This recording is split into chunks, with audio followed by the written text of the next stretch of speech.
Donald Trump is underwater on this issue, polling-wise. 60% of the people, roughly give or take, don't agree with the fact that these sweeps are happening and that you're just rounding up the usual suspects for no other reason than that they look like gang members or they may have a tattoo.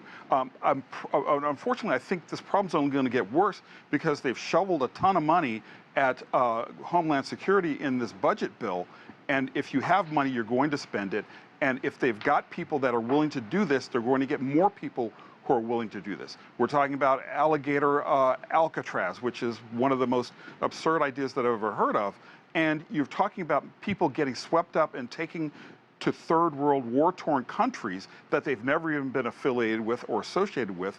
And the Supreme Court, in its way, is facilitating this. Now, we talk about the courts as kind of a bulwark against these sorts of things that really kind of press and test judicial limits and legal limits, but the courts really have not stepped up, at least the Supreme Court has not, and has been very, very cautious, I think in part to avoid a constitutional process, but a crisis rather, but I think also because they may in fact tacitly agree with what he's doing.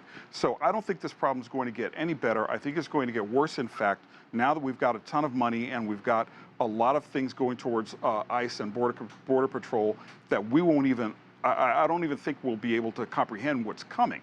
But I do think that it's going to make people look bad. I think it's going to make the administration look bad. I think people are going to sour on this even more than they have.